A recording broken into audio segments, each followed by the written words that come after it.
Ano yan, Nay? Anong year to, Nay? Fourth year na. 1972, fourth year. Oh, graduating na. Tignan, ganito katindi ang sulat ng mga ng penmanship ng ng mga panahon na yun, no? Wala. 1972. 1972, walang linya sa baba, basta sulat lang, pantay-pantay. Calligraphy, no? Advisor Kaya ang grade ni Inay, 81. 81. Mr. Kumban. 80. 81 ba yan, yung grade na yan? Pero tignan nyo naman yung mga sulat. Mataas na yun noon. Advisor Mr. Kumban. Ganyan kalapit ang mga sulat ng mga panahon na yun, mga idol. Experiment number 10. Ito, mga- 24. Punit-punit na nga, oh. Ayan, oh. February 1, 1972. Oh, 2/1/72 nakalagay eh. So, ang sumulat po niyan, yung aking biyanan, yan, si Naidelia. Wala sa itsura, pero ganyan kaganda yan, ang sulat niyan. Yan. Ay, mga idol. Ang lupit, oh. Nay, baka may mga gusto kang batiin ng mga classmate mo.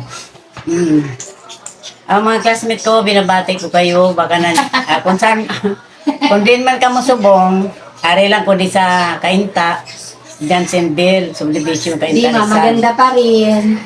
Wapa pa man gyapon ako, pero way pa ko, lalag ko po sa subong na Tinanggal na. ginatanggal-tanggal ko lang.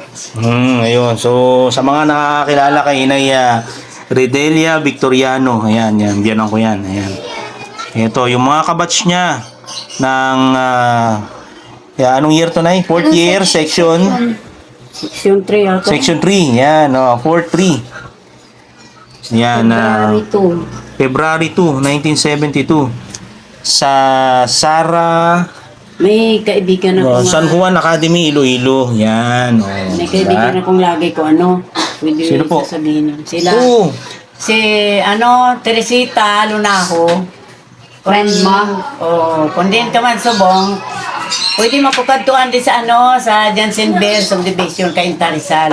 Yan. Ari ko di sa pangatlong kanto, 3020 ang bahay, ang number sang bahay ko. Makadto ka mo di. Tapos si kalimutan ko na, si basta Sir Din, Rosna pala. Si Rosna, Sir Dinya, kung din ka man subong, ari ko di. At sa mga classmate ko da sang una, ada kami dayon sa una kila Nonoy. Kilang, nalipatan ko na ang apelido, Dilos Reyes ba o? Hindi ko na. Kila Chukuroy. Ang anak niya sila Miriam, tapos si Asinet, saka yung Eunice, yung bunso. May apo ngayon siya nga si Noli. Magamay pa sang una. Magamay pa sang ara kami da. Ang kaupdanan ko sila Lourdes, Mirana, sila Ibang. Kamusta ka mo da? Okay. So, ipopost po natin to sa mga po nakakilala po kay Naidelia. Yung iba siguro nasa Iloilo pa. So, ipopost po natin. Contact na lang po dito sa Messenger na to at saka sa Facebook ads, sa Facebook profile na ginagamit ko. Thank you mga idol. Ang ganda, oh. Grabe, oh. Unay. Oh. Diba? Okay mga idol, goodbye.